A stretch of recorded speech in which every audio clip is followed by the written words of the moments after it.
Welcome viewers to the online series of lectures for the course of linear algebra. The course code for this course is MAT212. The first lecture will be based on basic operations in matrix algebra. The basic operations.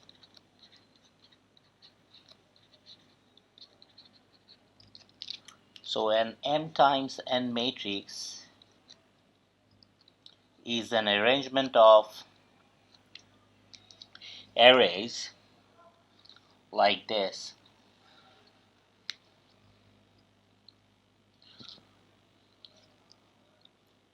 A11, A12, all the way up to A1n, A21, A22, all the way up to A2n,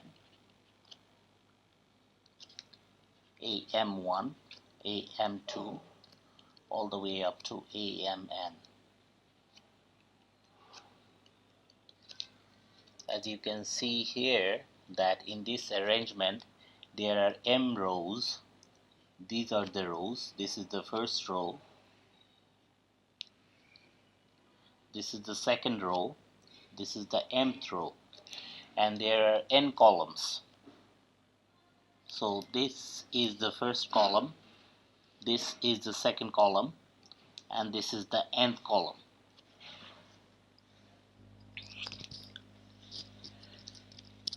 So the entries, these are called the entries of the matrix. So a general entry in such a matrix is denoted by Aij. So this is what we write here. The numbers in an M times N matrix are called matrix entries,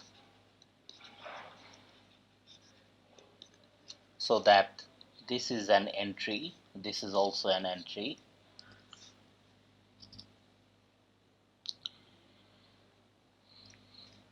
and are denoted by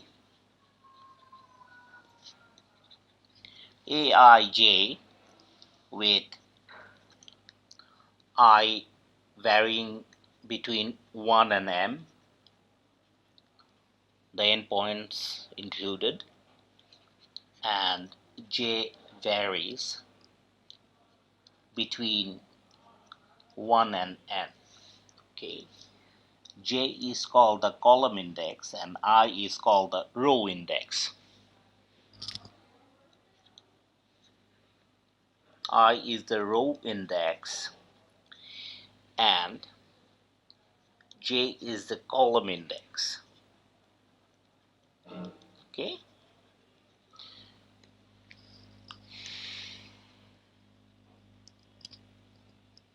so let me erase everything so that Aij is the entry which appears in the ith row and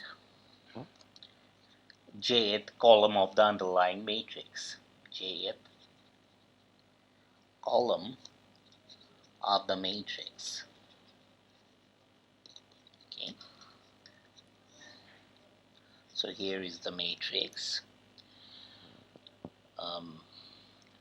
Suppose the entry is situated somewhere here, Aij, and this is situated so that it belongs to the ith row and jth column.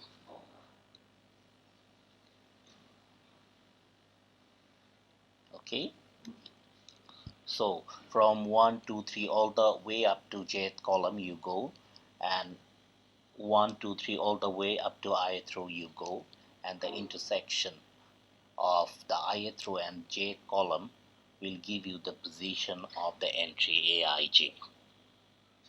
Such a matrix is denoted by simply A, big A, or by aij. This way the entries of the matrix, the underlying matrix, are manifest. It means that aij is an entry of the matrix A. A 1 times n matrix is called an n-dimensional row vector, okay, because it consists of only one row, but in this matrix there are n columns. So a row vector is written like this: a1 all the way up to an. As you can see here is that there are n columns here and there is a single row. Okay, now n times 1 matrix is called an m-dimensional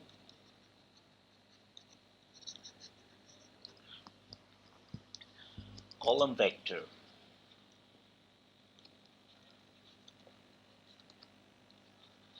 And a column vector is given by a single column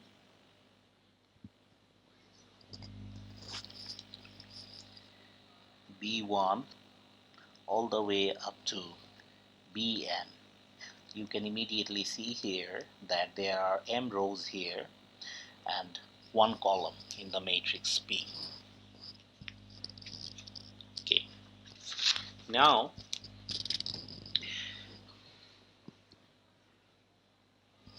we define addition between matrices.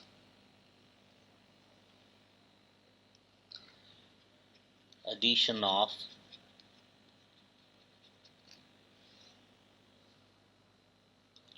matrices.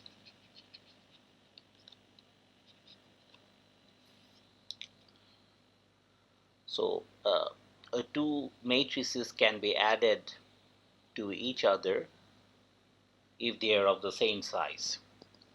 Okay, it's obvious because otherwise we cannot define addition between them.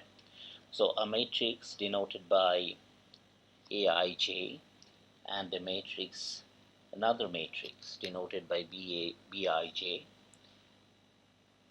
are added to give a new matrix Sij, where the additions are entry-wise. That is, Sij is equal to Aij plus Bij for all I and j. Okay, here is an easy example of matrix addition. We have a 2 times 3 matrix, 2 1 0 1 3 5. We have another 2 times 3 matrix given by 1 0 3 4 minus 3 1. So we add these two matrices by adding the corresponding entries. So 2 gets added to 1 to give 3, 1 gets added to 0 to give 1, 0 gets added to 3 to give 3. We have 5, we have 0, we have 6. Okay, now the operation of scalar multiplication of a matrix by a number, scalar multiplication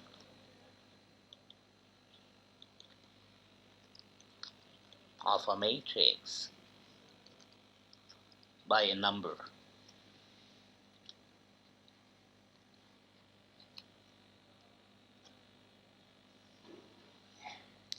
Okay.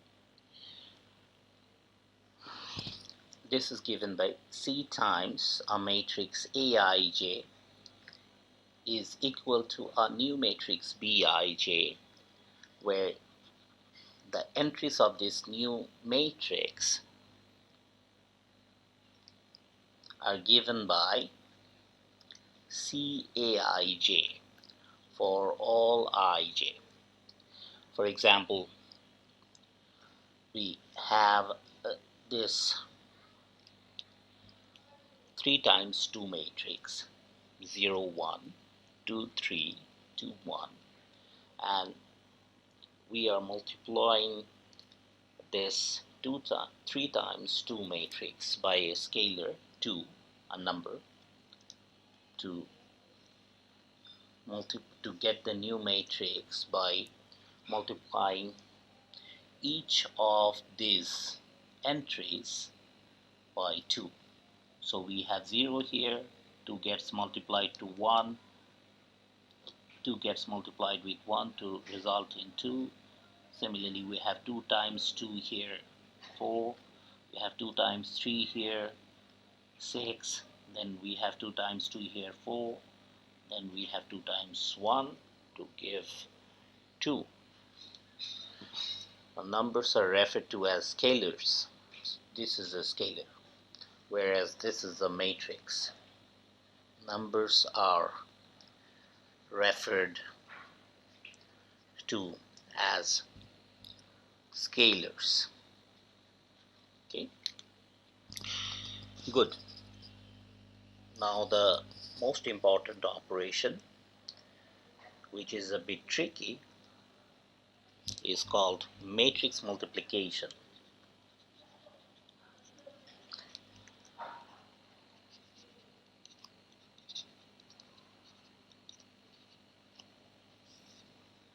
Okay.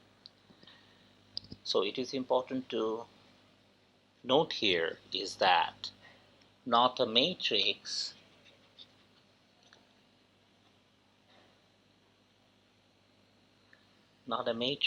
can be multiplied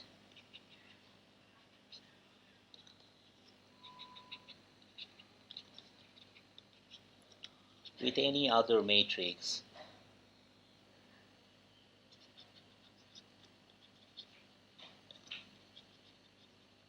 for a given size.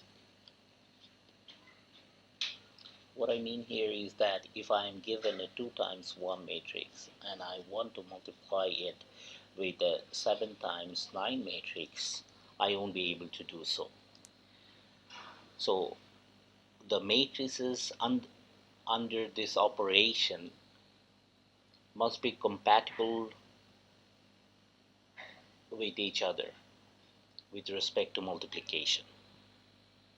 Okay, they should be multiplication compatible. So what does that mean? The column of the first matrix should be the same as the row of the second matrix. So we can always multiply an n times L matrix with an L times S matrix, and the size of the resulting matrix will be n times S. Okay.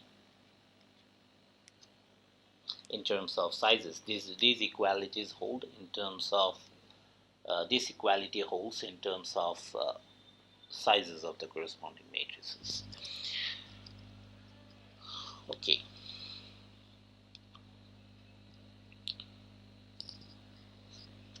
Now,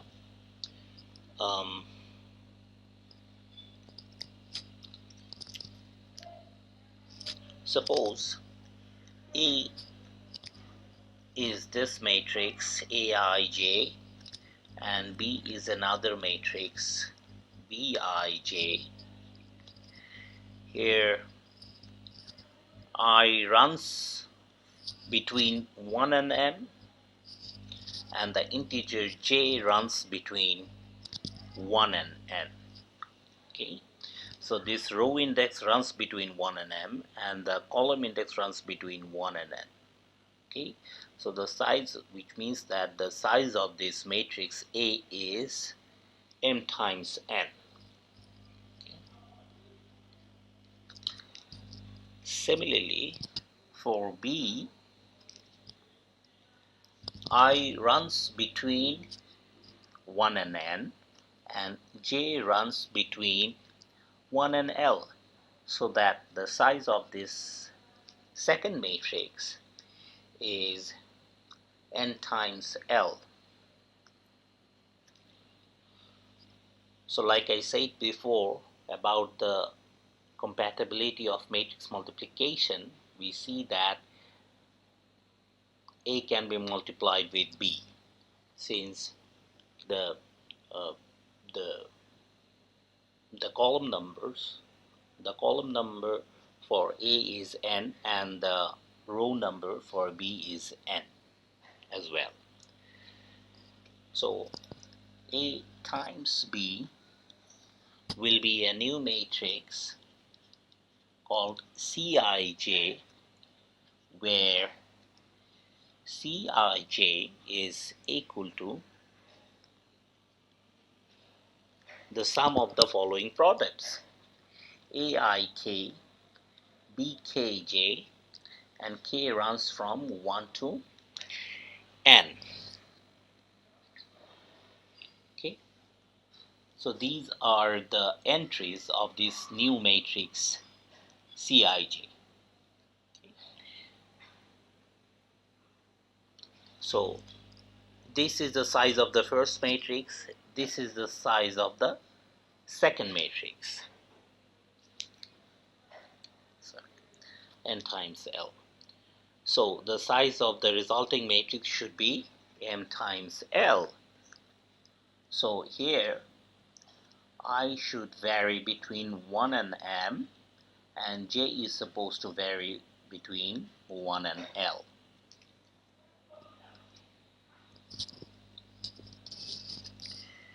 Is the m times l is the size of AB.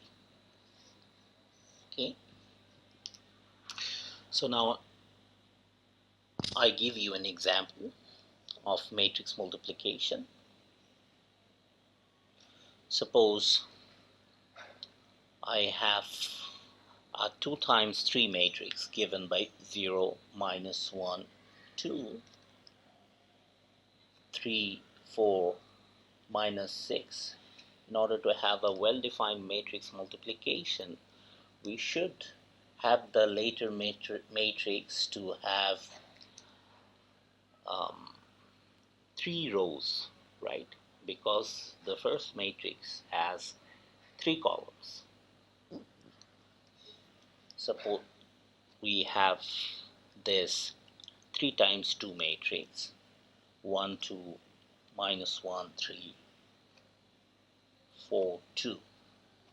Okay, so this one is A and this one is B.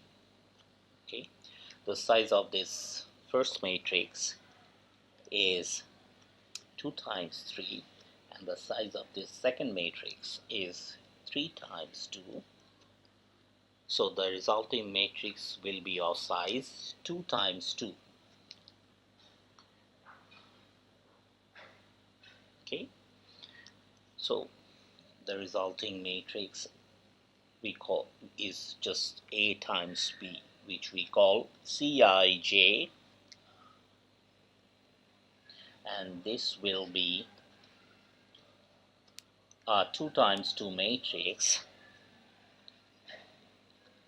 which follows from the discussion conducted earlier, and AB is just C11, C12, C21, C22. Okay, there are 4 entries here in this matrix. So C11, so remember that we wrote this sum of the product expression Cij as Aik Bkj, where k runs from 1 to n, right? So C11 is going to be A11 B11. So we keep this one and this one at the two far ends fixed and change this common index k from 1 to n. So the second entry is going to be A12 B21, right? And the third entry is going to be A13 B31, right? And n here is 3, right? This common number, which is the number of rows in the number of columns in the first matrix and the number of rows in the second matrix. This is 3. So k runs from 1 to 3. So this is C11, and by putting the values of these entries, we see that this is 0 plus 1 plus 8, which is 9. Then we find C12. So again, we put this A and B and fix these two indices at the two far ends, and then change this variable index, which is common, okay, which is the same here in these two slots. So it runs from 1 to 3. So again 1 1 here, then this is 2 2, and then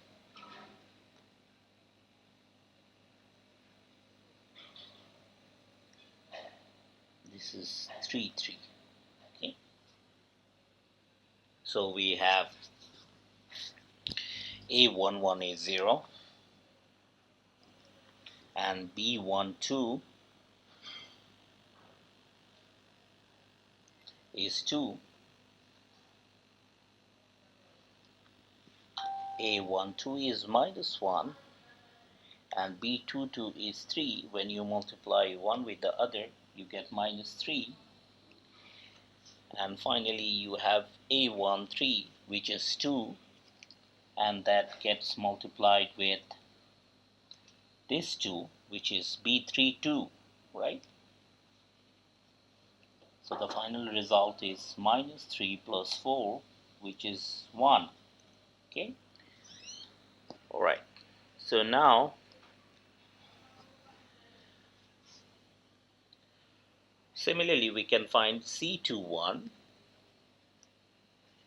which is A21 B11. Then we have A22 B21, and finally we have A23 B31, okay. We see that this is 3 minus 4 minus 24 is minus 25. And finally we have C22, which is A21 B12 plus A22 B22 plus A23 B32, which is equal to 6 plus 12 minus 12 equal to 6, okay. Good. So the product of these two matrices A and B is thus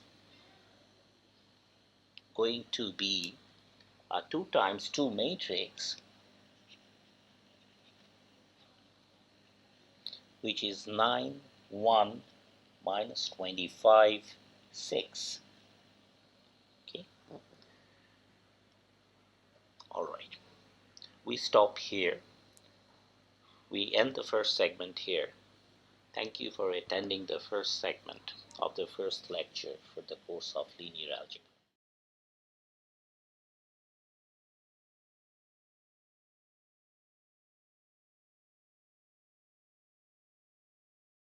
Welcome viewers to the second segment of the first lecture for the course of linear algebra. We start this segment by showing how to write a system of linear equations using matrices. Let me write a system of linear equations.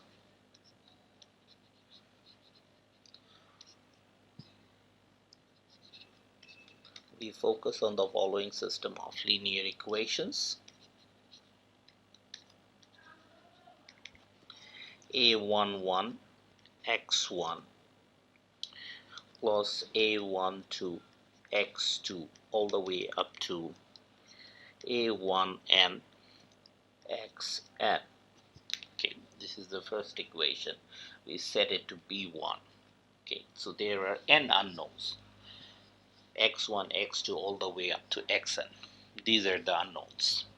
The second equation is a21 x1, a22 x2 plus all the way up to a2n xn, which is equal to b2. The mth linear equation is given by m1 x1 plus a m2 x2 plus all the way up to amn xn. We set it to pm. Okay. So this is a system of m linear equations in n unknowns. Okay, m linear equations in n unknowns.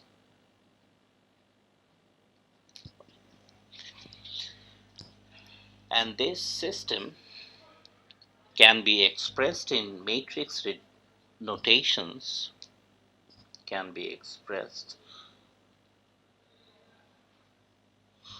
using matrix notation as follows. A times x is equal to b. Okay, so I need space. Let me erase everything. So just now I have written out a matrix equation. Ax is equal to b. Here A is equal to Aij, where I varies between 1 and m, and the column index varies between 1 and n, so that this guy is an m times n matrix. Okay, and there is a name for this matrix. It's called the coefficient matrix. The name suggests that the entries of this matrix are the coefficients of the corresponding system of linear equations. Okay. Remember that the first equation of the system was given by a11 x1 plus a12 x2 plus all the way up to a1n xn is equal to b1. Okay. So when I write the coefficient matrix, the first row is going to be A11, A12 all the way up to A1n. This is how I form the matrix of coefficients, or the coefficient matrix of the underlying system of linear equations. Okay, so we explained what is A, and now X is the column vector of the unknowns, and we know that there are n unknowns. So This is x1 all the way down to xn. Okay, so this is an n times 1 column vector,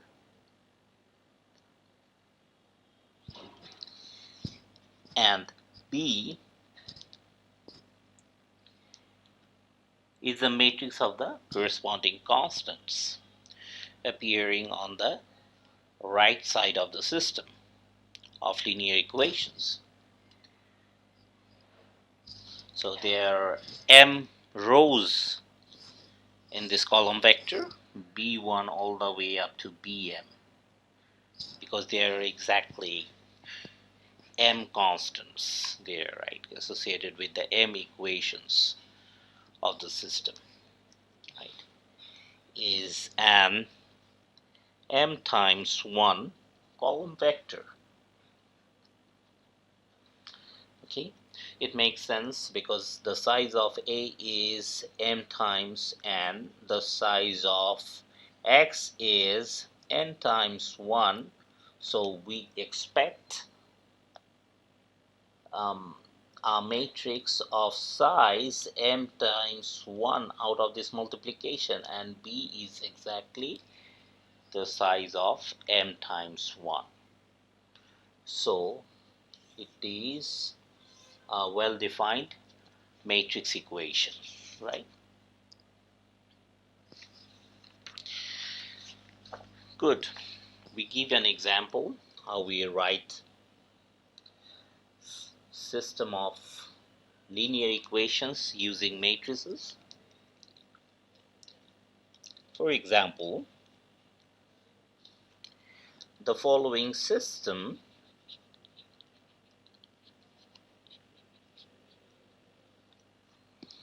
of two linear equations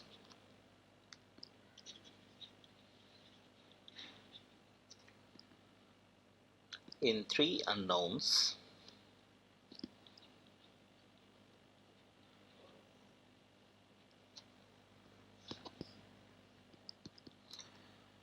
so we focus on this system. The first one being, the first equation of the system is minus x2 plus 2x3 is equal to 2. The second equation of the system is 3x1 plus 4x2 minus 6x3 is equal to 1. Okay, so the coefficient of x1 is 0 in the first equation. Okay, so you can rewrite it as 0 times x1 minus x2 plus 2x3 is equal to 2. Okay, so the matrix equation of this system reads 0, minus 1, 2, 3, 4, minus 6. Okay, this is the matrix of coefficients corresponding to this system, and there are three unknowns. I place 0 here because the coefficient of x1 is 0 in the first equation. Okay, so the column vector associated with the unknowns is x1, x2, x3, and the column vector containing the constants is just to 1. Okay, so this system of linear equations can be represented by this matrix equation. Okay, now we want to discuss various identities satisfied by the defined matrix operations.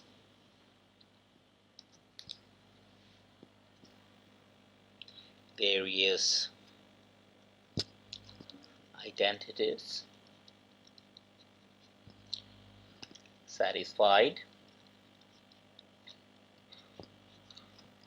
by matrix operations.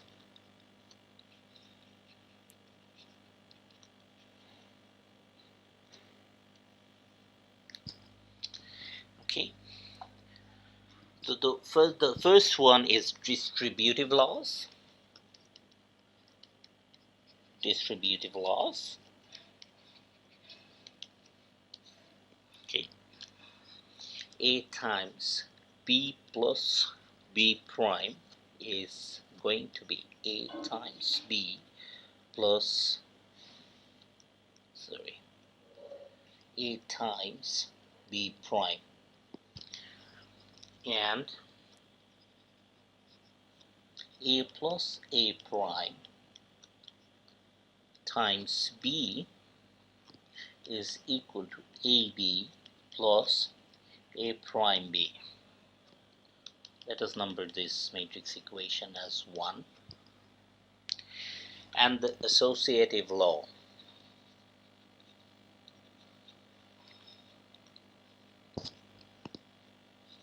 The first one was distributive law, and this one is the associative law, which reads as AB.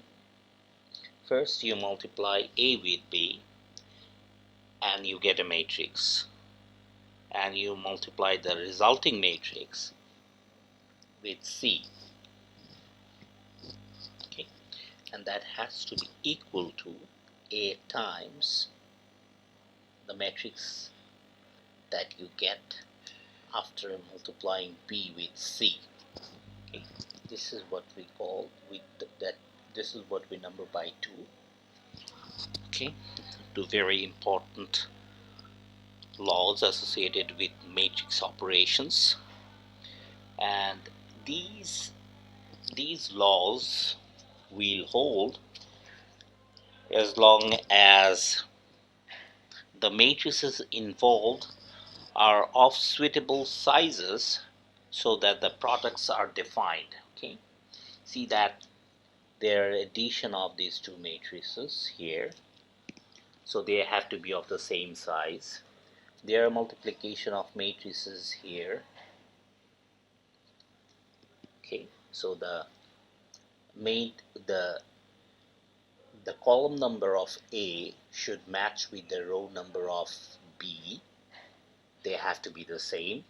The column number of A has to be the same as the row number of B prime, which actually follows from the fact that B and B prime are of the same size, which we demanded first.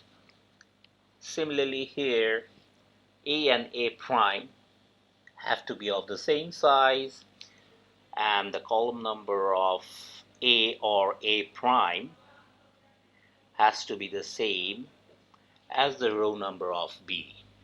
Okay.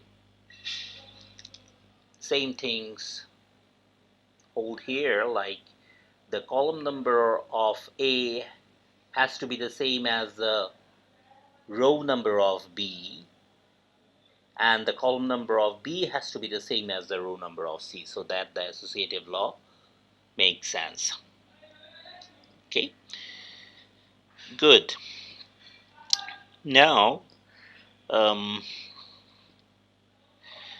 we give an example of the associative law. Okay,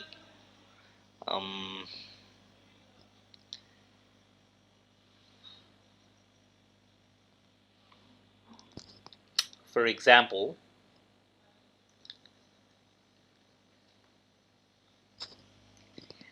we have three matrices A, B, and C. See that the product is written by A, B, C because they are both the same.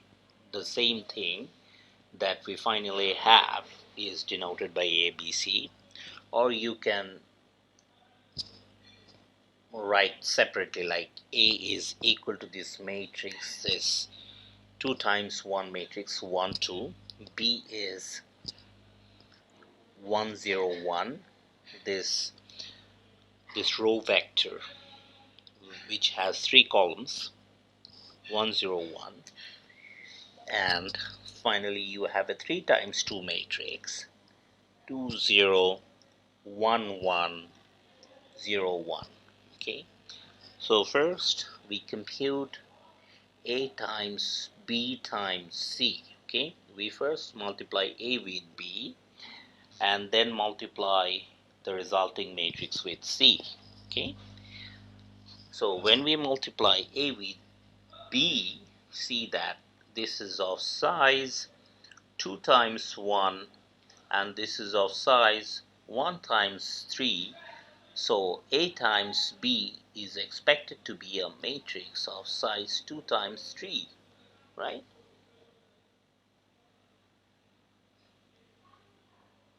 So let us write this 2 times 3 matrix. The first entry is 1, then you have 0, then we have 1, you have 2, 0, 2. Okay, so this is the 2 times 3 matrix. Then you have the 3 times 2 matrix, 2, 0, 1, 1, 0, 1, and you do the multiplication to have what? 2 times 3 gets multiplied with 3 times 2 to have a 2 times 2 matrix, right? The final matrix will be a 2 times 2 matrix. So let's compute it. 1 gets multiplied with 2, 0 gets multiplied with 1, and 1 gets multiplied with 0. So the result is just 2, and this entry is going to be 1. This entry is going to be equal to 4, and this final entry is going to be equal to 2, right? 2, 1, 4, 2. This is what we get if we write the product this way. Now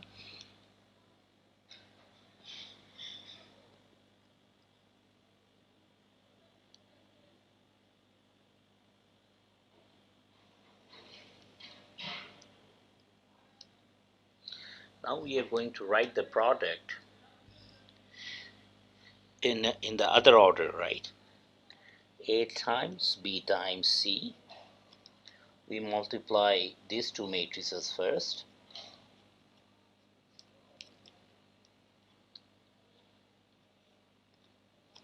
So this is a 1 times 3 matrix and this is a 3 times 2 matrix. So the resulting matrix will be a 1 times 2 matrix, right? So the first entry is going to be equal to 1 gets multiplied with 2, 0 gets multiplied with 1, and 1 gets multiplied with 0 to result in simply 2. And the other entry is 1 gets multiplied with 0, 0 gets multiplied with 1, and 1 gets multiplied with 1, so simply 1. Okay, so this is a 2 times 1 matrix, and this is a 1 times 2 matrix. So what do you expect? You expect a 2 times 2 matrix, so there will be 4 entries.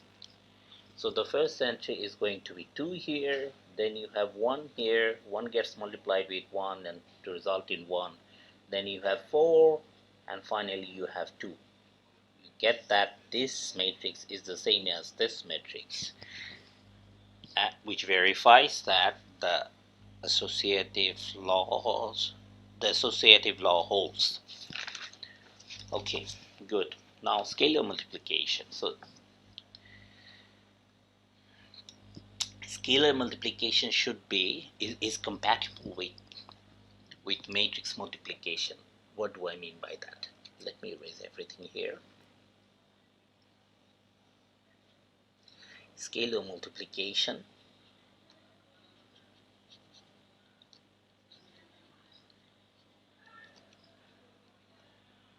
is compatible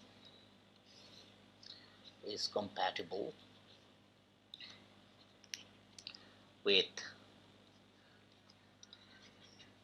matrix multiplication in the following obvious way. In the following way. So there is a number C that you multiply with the multiplication of A and B. Okay.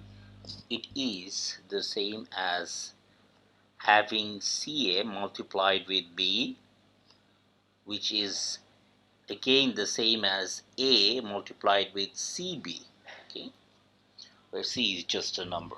This is what we numbered by 3. Okay, now an important fact is that the commutativity or the commutativity law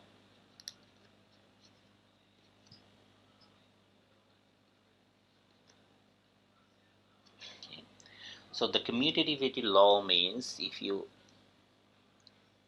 have well defined products of matrices, then AB is equal to BA, okay, but this generally does not hold for matrix multiplication.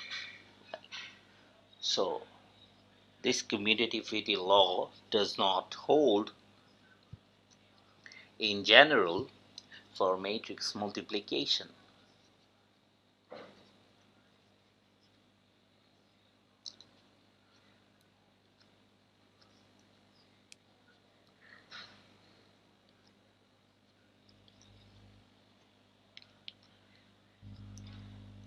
Which we already wrote here, that AB is not equal to BA.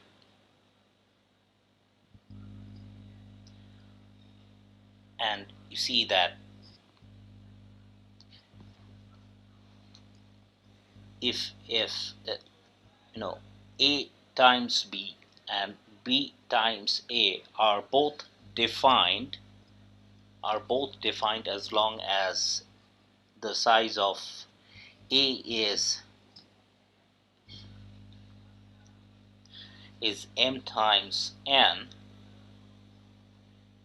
and size of B is n times m, then both A times B and B times A are defined, but they are not of the same size if m and n are unequal.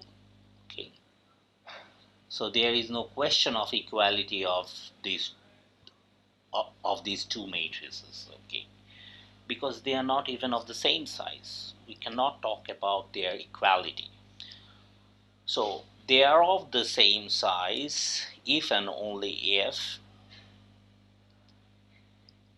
both A and B are square matrices of the same size, right?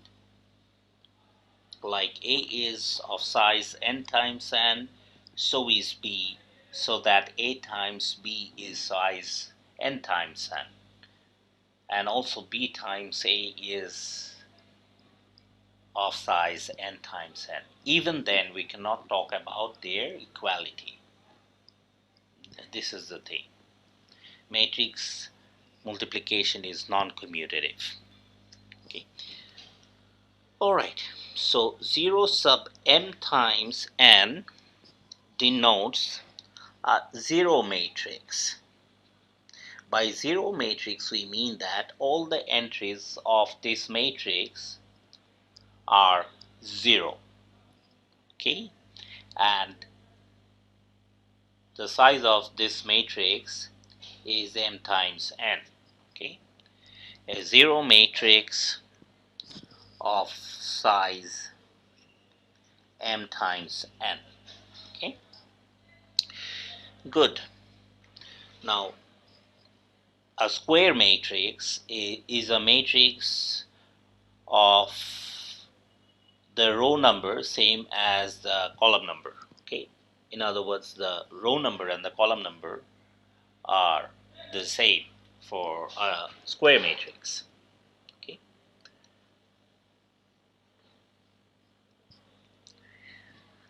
the square n times n matrix whose only non-zero entries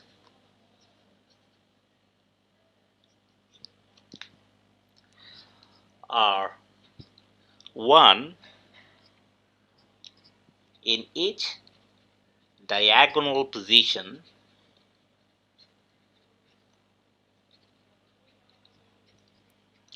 is called the n times n identity matrix. Okay, identity matrix, and is denoted by I sub n. Okay.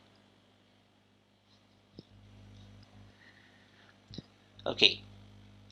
So this is how you denote an n times n identity matrix. It has n number of rows and n number of columns, and all the off diagonal entries are 0 and the diagonal entries are all 1. Okay, so that 1 0 all the way up to 0, the nth entry of the first column. Similarly, I'm writing now the second row starts with a 0 0 1 all the way up to 0, the nth entry of the second row, and all the way up to the nth row, which starts with 0, and the last entry of the nth row is going to be 1.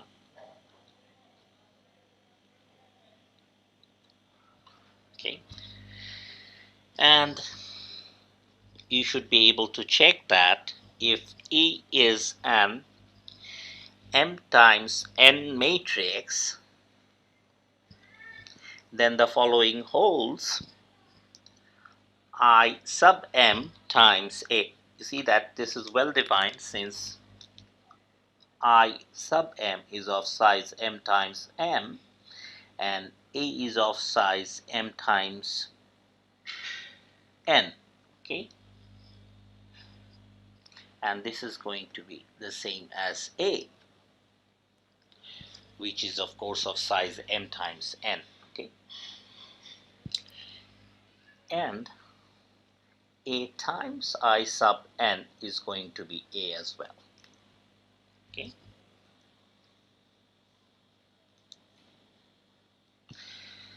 okay, good. So there are n number of rows here and there are n columns here.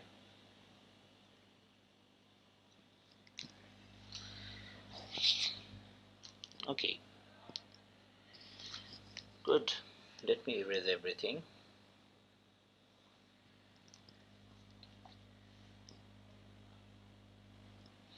Let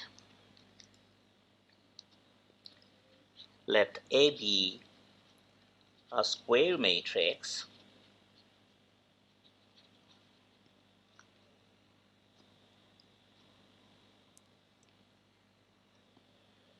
a square n times n matrix if there is a matrix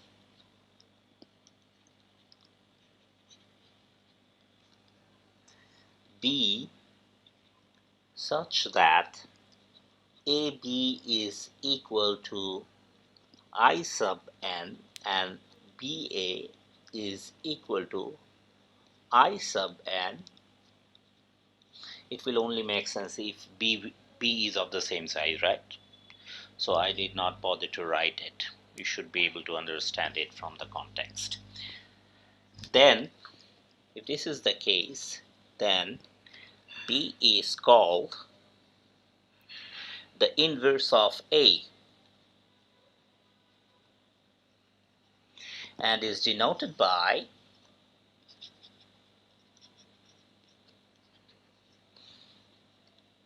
A to the minus 1. But you don't call it A to the minus 1, you just call it inverse of A. Okay, so from 4, so we are just replacing B with A to the minus 1 or inverse of A, nothing new. Inverse of A times A is I to the n, which is also the same as A times the inverse of A, which we call 4 prime. Okay. Okay, so this is the definition of the inverse of a matrix. If it's, if the inverse exists, when A has an inverse, it is said to be an invertible matrix. Okay, when A has an inverse, it is said to be an invertible matrix.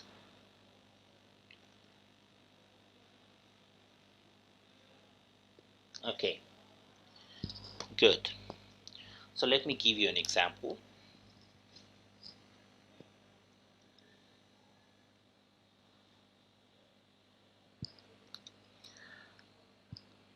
So we are given a matrix A, 2, 1, 5, 3. Okay, it's a 2 times 2 matrix. Now we claim that this matrix is invertible with the inverse given by a 2 times matrix, 2 times 2 matrix, 3 minus 1 minus 5, 2. Okay, so let us check that the multiplication of these two matrices in any order is going to produce the 2 times 2 identity matrix. Okay, so 2, 1, 5, 3 multiplied with 3 minus 1 minus 5, 2 is going to be equal to 6 minus 5, 1, then minus 2 plus 2 is 0, then 15 minus 15 is 0, then minus 5 plus 6 is 1. Okay, we get the identity matrix. Now we put 3 minus 1 minus 5, 2 first, 3 minus 1 minus 5, 2 first, and then we put this matrix 2, 1, 5, 3 and do the multiplication to have 6 minus 5, 1, 3 minus 3, 0, and then minus 10 plus 10, 0, then minus 5 plus 6, 1 again. Okay, which means that A inverse is indeed an inverse of A. Now let us quickly check the fact that an inverse is unique if it exists at all. Okay, let me erase everything and check very quickly the uniqueness of the inverse if it exists. Let B and B prime be two matrices